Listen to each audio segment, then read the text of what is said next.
మీ car EMI కట్టలేకపోతున్నారా? మీ car EMI మేము కడతాం. ఈ నెంబర్కి కాల్ చేయండి. నమస్తే, welcome back to Suman TV. నేను మీ సంజయ్. ఈరోజు మనతో పాటు ఉన్నారు advocate come politician Rajeshwar Kumar గారు. సార్తో మాట్లాడి కొన్ని విషయాలు తెలుసుకుందాం. నమస్తే సార్. నమస్తే అండి, బాగున్నారా? బాగున్నాను సార్, మీరు ఎలా ఉన్నారండి? బాగున్నా సార్, రీసెంట్గా సంగారెడ్డి జిల్లాలో మంగంపేటలో ఒక ఇన్సిడెంట్ జరిగింది. కూతురిపై లైంగిక వేధింపులు చేసిన వ్యక్తిని కువైట్ నుంచి వచ్చి మరీ హతమార్చినట్టు పోలీసులు కానీ మీడియా వర్గాలు కానీ పేర్కొన్నాయి. అసలు సంఘటన ఏం జరిగింది? అసలు సంఘటనలో హత్యకు గల కారణాలు ఏంటంటారు? ఇప్పుడు మామూలుగా అదే హత్యను మనం పర్టికులర్గా ఫోకస్ చేయకుండా ఇలాంటి హత్యలు చాలా జరిగాయి యాక్చువల్గా. అవును సార్. కూతుర్ల మీద ఆకతాయిలు అంటే ఆట పట్టించడం దాని భ్రూణ హత్యలు ప్లస్ హానర్ కిల్లింగ్స్ అనేటివి చాలా జరుగుతున్నాయి. మనం రీసెంట్గా పెద్దగా హానర్ కిల్లింగ్ చూసిందంటే మనము మిర్యాలగూడ ఘటన సంచలనం సృష్టించింది యాక్చువల్గా. అంటే ఏంటి, అది పెళ్ళయ్యాక అతను వేరే క్యాస్ట్కి చెందిన పర్సన్ కాబట్టి అతను హత్య చేయించారు. ఎగ్జాక్ట్లీ. దానికి ఏంటి, మళ్ళీ సుపారీ ఇచ్చారు ఆయన హత్య చేయించకున్నా. అవును. అంటే ఇక్కడ ఏంటంటే ప్రజలు ఏం చేస్తున్నారంటే చట్టాన్ని వాళ్ళ చేతిలోకి తీసుకుంటున్నారు. అది 100% రాంగ్. నీకు ఏదైనా కూతురుకు నీకు ఆకతాయి చేస్తే ఆమె వెళ్ళి అమ్మ నువ్వు కన్సర్న్ పోలీస్ స్టేషన్కి వెళ్ళు, 354D సెక్షన్ పెట్టు, పాత సెక్షన్ ప్రకారం ఐపీసీ, లేటెస్ట్గా బిఎన్ఎస్, డిఫరెంట్ సెక్షన్స్ ఉంటాయి.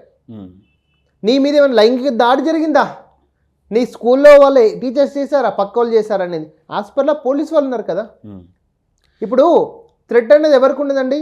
అమ్మాయికి ఉంటుంది, అబ్బాయికి కూడా ఉంటుంది, ట్రాన్స్జెండర్స్ కూడా ఉంటుంది థ్రెట్ అనేది. బట్ అంతేగాని ఒక ప్రాణాన్ని చంపే హక్కు అయితే నీకు ఇవ్వలేదు. అండ్ సార్, ఈ సంఘటనలో పోలీసులు వ్యవహరించిన పద్ధతి చూస్తే ఏ విధంగా ఉందంటే ఆయన్ని మందలించి పంపించడం జరిగింది. ఏ విధంగా ఇలాంటిది మళ్ళీ జరగకూడదని చెప్పేసి మందలించి పంపించారు. అది ఎంతవరకు కరెక్ట్ అంటారు? ఈ మందలించడం అనేది యాక్షన్ తీసుకోకపోవడం వల్ల ఇంతవరకు వచ్చిందనే వాదనలు వినిపిస్తున్నాయి.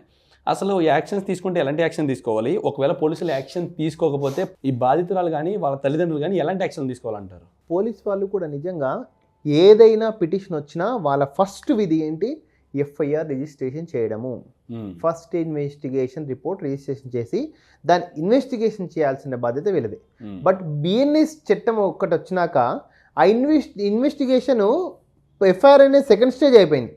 అంటే పోలీస్ వాళ్ళకు 15 రోజులు సమయం చట్టం ఇస్తుంది. బిఎన్ఎస్ వచ్చినాక ప్రాబ్లమే అది. అంటే ఏంటి, ఇక్కడ decision making authority police authority. ఇంతకుముందు పాత చట్టం ఉన్నప్పుడు ఏంటంటే ఎఫ్ఐఆర్ పడ్డాక decision making authority police father to convert in to the charge sheet. అంటే ఇక్కడ ఏంటంటే నిజమైన బాధితులు బిఎన్ఎస్ చట్టం వల్ల వాళ్ళ యొక్క బాధని కానీ గ్రీవెన్సెస్ కానీ కన్సర్న్ జ్యూరిస్డిక్షన్ దగ్గర చెప్పుకోలేకపోతున్నారు. ఆ 15 days ప్రాసెస్లో కూడా చాలా పొలిటికల్ ఈక్వేషన్స్ మారి, ధన ప్రవాహం కూడా మారి, money equations, political equations, caste equations, class equations వల్ల ఆ ఎఫ్ఐఆర్ స్టేజ్కి అనేది రాలేకపోతుంది. దానివల్ల బాధితులు అనేది ఈ మంగంపేట ఇష్యూ గురించే కాకుండా మిగతా చాలా చోట్ల ఏదైనా అమ్మాయి కానీ అబ్బాయి కానీ చిన్న పిటిషన్స్ ఇస్తే లేదు మేము మా జ్యూరిస్డిక్షన్లో లేదు, మళ్ళీ మీ జ్యూరిస్డిక్షన్లో లేదేంటి? ఇప్పుడు ఒక అమ్మాయి కంప్లైంట్ ఇస్తే ఎక్కడైనా 0 ఎఫ్ఐఆర్ చేయాలి అని సుప్రీంకోర్టు గైడ్లైన్స్ ఉన్నాయి, ఎక్కడైనా చేయాలని. బట్ ఒక అమ్మాయి వచ్చి నీ పోలీస్ స్టేషన్లో నాకు ఇబ్బంది అవుతుంది అన్నప్పుడు నీవు ఏ విధంగా ఎఫ్ఐఆర్ చేయలేవు అనేది పోలీస్ వాళ్ళు త్వరితగతిన సమర్థించుకోవాలి. యాక్చువల్గా ఈ ఇష్యూని యాక్చువల్గా మొత్తం కరెక్షన్ చేసుకుంటూ వాళ్ళ యొక్క యాక్షన్స్ కూడా సమర్థించుకోవాలి.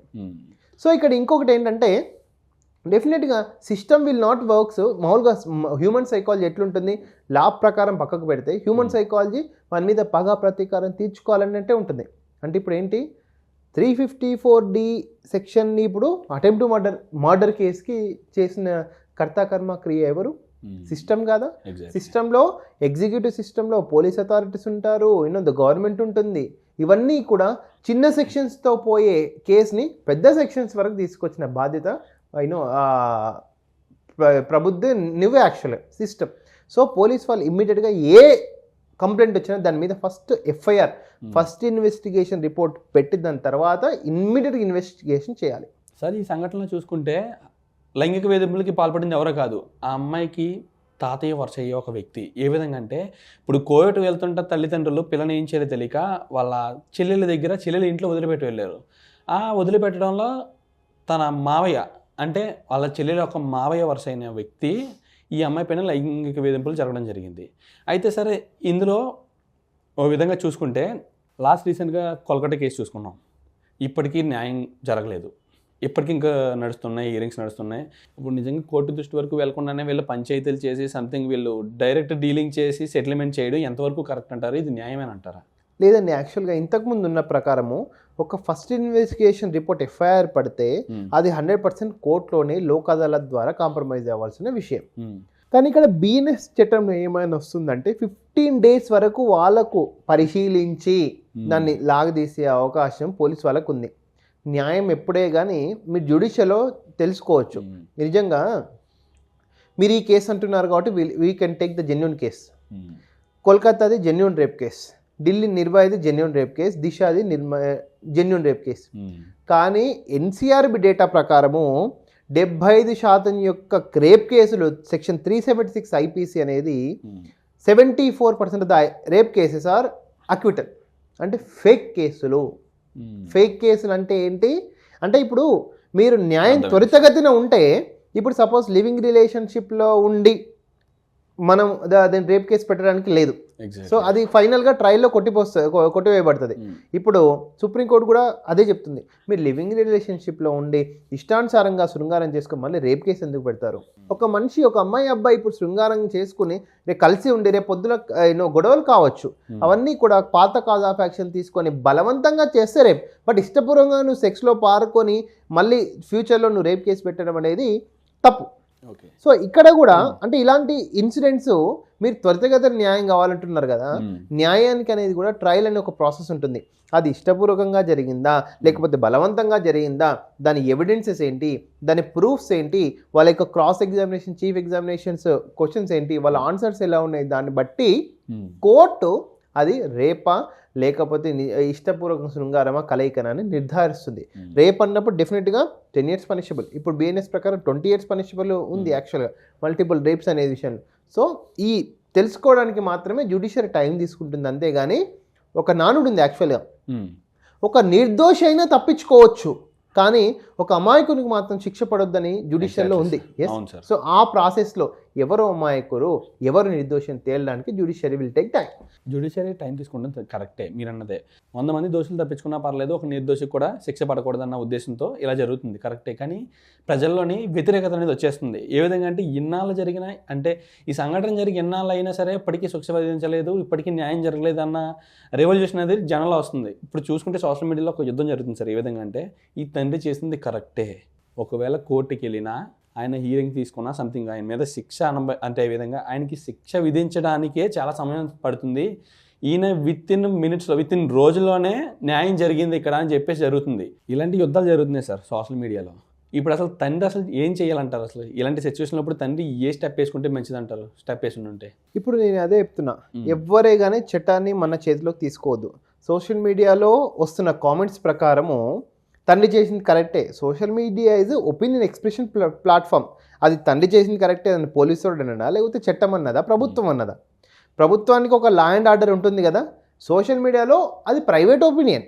అది నరకాల సంపాలని అది ఒక వ్యక్తి ఎక్స్ప్రెస్ చేసే భావన. అది మనకు ఆర్టికల్ 19 ఆఫ్ ఇండియన్ కాన్స్టిట్యూషన్ మనకి ఇచ్చింది, తప్పలేదు.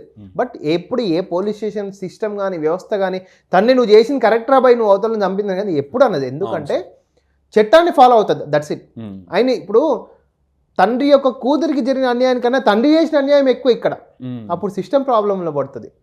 అదే అంటున్నా, ఎవరే కానీ ఇప్పుడు ఏ తండ్రులకైనా మీరు ఫస్ట్ ఆఫ్ ఆల్ ఈ సెక్షువల్ హెరాస్మెంట్ అనేది కూడా, ర్యాగింగ్ అనేది, ఫాలోయింగ్ అనేది, ఈవిటీజింగ్ అనేది కూడా ఇప్పుడు ఫస్ట్ క్లాస్ నుంచి స్టార్ట్ అయింది. ఎందుకంటే ఎల్కేజీ యూకేజీ నుంచి కూడా స్టార్ట్ అయింది. టీచర్లు ఫస్ట్ ఆఫ్ ఆల్ కొందరు కిరాతకమైన టీచర్లు ఆ స్టూడెంట్స్ని లైంగిక వేధించడం జరుగుతుంది. సో స్కూళ్ళల్లో, గవర్నమెంట్ స్కూళ్ళల్లో, ప్రైవేట్ స్కూళ్ళల్లో కూడా what is good touch, what is bad touch అనే ట్రైనింగ్ అనేది చిన్నప్పటి నుంచి అలవాటు చేయాలి ఫస్ట్ ఆఫ్ ఆల్. ఇంతకుముందు మనకు లేదు వాట్ ఈజ్ గుడ్ టచ్ అనేది, బ్యాడ్ టచ్. ఒక టీచరు అమ్మ రామ్మాని కౌగులించుకునే దగ్గర గుడ్ టచ్ అనేది ఉంటుంది, బ్యాడ్ టచ్ అనేది ఉంటుంది. సో వాళ్ళకి ఫస్ట్ ఆఫ్ ఆల్ లేడీస్కి ఆ ఎక్స్పీరియన్స్ ట్రైనింగ్ అనేది ఇస్తే డెఫినెట్గా ఆ పిల్లలు అనేది ఈ లైంగిక వేద్యం నుంచి బయటపడతారు.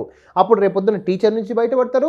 సొంత తండ్రి కూడా తన యొక్క కూతురు దగ్గర లైంగిక ఇంకా వేధించిన రోజులు మనం కేసెస్ మనం చూస్తున్నాం. సో ఏ మగాడైనా, అది టీచర్ అయినా, గురువైనా, తండ్రి అయినా, తమ్ముడైనా, అన్న అయినా ఆ లైంగిక వేద్యం నుంచి ఎదుర్కోవడానికి ఒక ఆప్షన్ అనేది ట్రైనింగ్ వ్యవస్థ నుంచి ఆధారపడుతుంది. సో ఇక్కడ ఫస్ట్ ఆఫ్ ఆల్ ఎవరికి కూడా తల్లిదండ్రులు కానీ చట్టాన్ని చేతిలోకి తీసుకోవద్దు. వ్యవస్థ కూడా టీచర్లకు కానీ, చిన్నపిల్లలకు కానీ, ఎస్పెషల్ లేడీస్కి before puberty age also what is good touch, what is bad touch, మీకు ఒక సెల్ఫ్ డిఫెక్షన్ ట్రైనింగ్ అనేది కూడా ఇవ్వాలని నా యొక్క అభిప్రాయం. Okay sir, thank you very much. Welcome అండి.